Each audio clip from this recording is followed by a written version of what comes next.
Welcome to the way of success. তোমাদের সামনে নিয়ে এসেছি এনটিপিসি মক টেস্টে আরো 10টি কোশ্চেন এবং তার অ্যান্সার। এই এনটিপিসি মক টেস্টে তোমাদের জন্য যে 10টি কোশ্চেন রয়েছে সেই 10টি কোশ্চেনের অ্যান্সারের সাথে তোমরা পেয়ে যাবে এর পূর্ণাঙ্গ এক্সপ্লানেশন, যে এক্সপ্লানেশনগুলো তোমাদের এই কোশ্চেনের সাথে জড়িত আরো অনেক ছোট ছোট ইনফরমেশন বুঝতে এবং জানতে সাহায্য করবে, যা শুধু এনটিপিসি পরীক্ষার জন্য নয়, আসন্ন বা যত পরীক্ষা রয়েছে সেই সমস্ত পরীক্ষাগুলো জিএস বা ট্রেডিং করতে তোমাদের কিন্তু অনেকাংশেই সাহায্য করবে।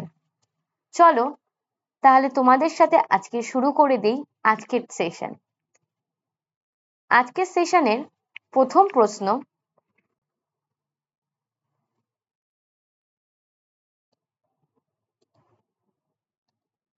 which of the following region is covered by tropical evergreen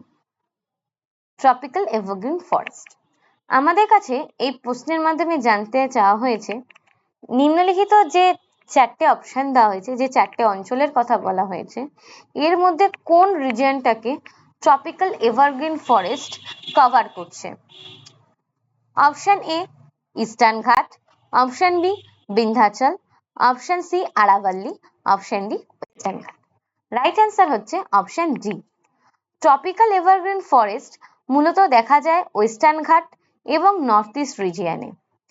এই যে ফরেস্টটা, এই ফরেস্টটা কিন্তু খুঁজে পাওয়া যায় সেই সমস্ত এরিয়াতে যেখানে কিন্তু 200 সেন্টিমিটারের বেশি রেনফল হয় এবং টেম্পারেচার ওই 25 ডিগ্রি থেকে 27 ডিগ্রি সেন্টিগ্রেডের আশেপাশে থাকে। পরবর্তী question, the laterite soil is found in which of the following state? অর্থাৎ ল্যাটেরাইট মৃত্তিকা কোন স্টেটে আমরা দেখতে পাই? Option A Kerala, option B Uttar Pradesh, option C Rajasthan, option D Maharashtra. Right answer is option A and D, অর্থাৎ laterite soil is found in areas of high temperature and high rainfall. তাহলে কেরালা আর মহারাষ্ট্র এই দুটো জায়গায় কিন্তু ল্যাটেরাইট মৃত্তিকার পরিমাণ সবচেয়ে বেশি দেখতে পাওয়া যায়, অর্থাৎ যেখানে সব থেকে বেশি গরম পড়ে এবং সেই সঙ্গে একই সাথে প্রচুর পরিমাণে বৃষ্টিও হয়, সেই অঞ্চলে কিন্তু ল্যাটেরাইট মৃত্তিকা দেখতে পাওয়া যায়। These soils have mainly developed in the higher areas of peninsular plateau including Kerala. Kerala সহ পেনিনসুলার যে প্লেটু রয়েছে সেই অঞ্চলে কিন্তু এই ল্যাটেরাইট সয়েলের কিন্তু প্রাদুর্ভাব দেখতে পাওয়া যায়। পরবর্তী question, which of the following is not associated with sitar? এর মধ্যে কে সেতার বাদক নয়, কে সেতারের সাথে সংযুক্ত নয়? Option A Amir Khusrau, option B Ravi Shankar, option C Ustad Alauddin Khan, option D Vilayat Khan. Right answer is option C. Alauddin Khan was a Bengali Sharodi and multi-instrumentalist, composer and one of the most renowned music teachers of the 20th century in Indian classical music. অর্থাৎ কে সেতারের সাথে যুক্ত নয়? Option C, অর্থাৎ উস্তাদ আলাউদ্দিন খান কিন্তু এই সেতারের সাথে কিন্তু যুক্ত নন, বাকিরা কিন্তু প্রত্যেকেই সেতার বাদক হিসেবে পরিচিত। আলাউদ্দিন খাঁ কিন্তু একজন বাঙালি সরোদি, অর্থাৎ উনি একজন সরোদ বাদক এবং মুল্টি ইনস্ট্রুমেন্টালিস্ট।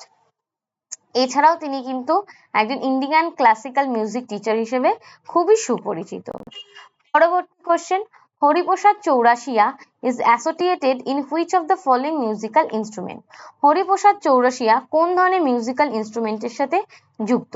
Flute, Sharad, sitar, Rina. Right answer is option A.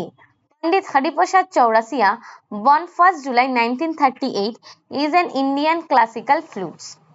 Hariprasad Chaurasia কিন্তু মূলত একজন বাঁশি বাদক ছিলেন, তিনি বাঁশি বাজানোর সাথে কিন্তু যুক্ত ছিলেন।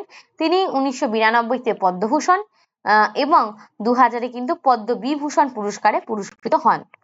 পরবর্তী কোশ্চেন, চাঁদ বিবি is the famous Muslim ruler belong to the which kingdom? চাঁদ বিবি কোন কিংডমের শাসককর্তা ছিলেন?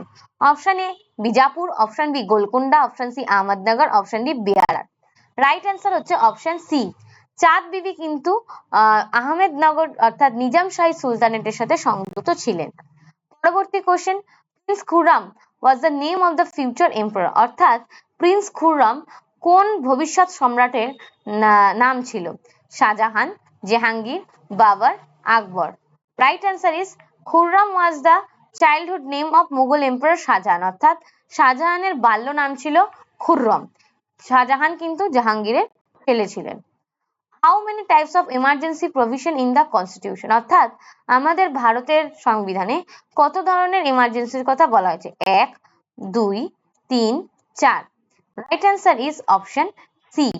Constitution has empowered president to proclamation 3 type of emergency, অর্থাৎ আমাদের সংবিধান কিন্তু আমাদের রাষ্ট্রপতিকে 3 ধরনের এমার্জেন্সি জারি করার ক্ষমতা দিয়েছে। The expression proclamation emergency has used, প্রথমটা হচ্ছে আর্টিকেল 352, যেটা হচ্ছে কিন্তু ন্যাশনাল এমার্জেন্সি। দ্বিতীয়টা হচ্ছে এমার্জেন্সি, সেটা হচ্ছে আর্টিকেল 356, সেটা হচ্ছে স্টেট এমার্জেন্সি। এবং থার্ড টাইপ এবং সর্বশেষ টাইপ এমার্জেন্সি হচ্ছে ফিনান্সিয়াল এমার্জেন্সি, যেটা হচ্ছে আর্টিকেল 360। এই বিষয়ে যেটা তোমাদের বলে রাখবো সেটা হচ্ছে আমাদের ভারতে কিন্তু কখনো এত বছরে আর্টিকেল 360 অর্থাৎ ফিনান্সিয়াল এমার্জেন্সি কিন্তু কোনো রকম ভাবে জারি করার পরিস্থিতি তৈরি হয়নি। পরবর্তী question, according to the Indian constitution who has the power two declare emergency, আমাদের ভারতের সংবিধান অনুযায়ী এমার্জেন্সি ডিক্লেয়ার করার ক্ষমতা কার রয়েছে? Option A prime minister, option B president, option C chief justice, option D parliament. Right answer is option B, অর্থাৎ প্রেসিডেন্টেরই কিন্তু সংবিধান অনুযায়ী এমার্জেন্সি জারি করার ক্ষমতা রয়েছে। এবং 3 ধরনের এমার্জেন্সি রয়েছে, আর্টিকেল 352, 356 অ্যান্ড আর্টিকেল 360। পরবর্তী question, by which amendment were fundamental duties added to the constitution, কোন অ্যামেন্ডমেন্টের মাধ্যমে মৌলিক কর্তব্য ভারতীয় সংবিধানে অন্তর্ভুক্ত হয়? রাইট অ্যান্সারটা আমরা জেনে নেওয়ার আগে অপশনগুলো একবার দেখে নেব। Option A 40th amendment, option B 42 amendment, option C 44th amendment, option D 45th amendment. Right answer is option B. Fundamental duties কিন্তু এসেছিল ভারতীয় সংবিধানে যুক্ত হয়েছিল 42তম সংবিধান সংশোধনীর মাধ্যমে। প্রথম যখন সংবিধান সংশোধনী হয় অর্থাৎ 42তম সংবিধান সংশোধনীতে 10টি মৌলিক কর্তব্যের কথা বলা হলেও বর্তমানে 11টি মৌলিক কর্তব্য রয়েছে, অর্থাৎ সর্বশেষ মৌলিক কর্তব্যটি 86তম সংবিধান সংশোধন 2002 এর মাধ্যমে কিন্তু সংযুক্ত করা হয়েছিল।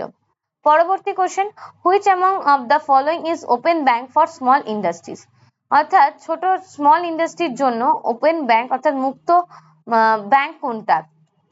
IDBI, SIDBI, IFCI, NABARD. Right answer is SIDBI. SIDBI option B হচ্ছে right answer. SIDBI Small Industries Development Bank of India is a financial institute with an objective of growth and development of micro, small and medium scale enterprise, অর্থাৎ ছোট বড় এবং মাঝারি ধরনের যে ব্যবসায়িক প্রতিষ্ঠানগুলো আছে তাদের গ্রোথ এবং ডেভেলপমেন্টের জন্য 1990 সালে কিন্তু সিডবি সামনে আসে একটা ফিনান্সিয়াল ইনস্টিটিউশন হিসেবে। এই ছিল আজকে তোমাদের 10টি বেস্ট কোশ্চেন এবং তার অ্যান্সার। আশা করছি ভিডিওগুলি তোমাদের ভালো লাগছে। যদি ভিডিওগুলি তোমাদের ভালো লাগে তাহলে ভিডিওগুলি প্রথম থেকে শেষ অবধি দেখো এবং সেই সঙ্গে লাইক, কমেন্ট, শেয়ার কিন্তু মাস্ট, ও সাবস্ক্রাইব করতে ভুলো না কিন্তু। আজকের জন্য এইটুকুই, দেখা হচ্ছে নেক্সট ভিডিওতে।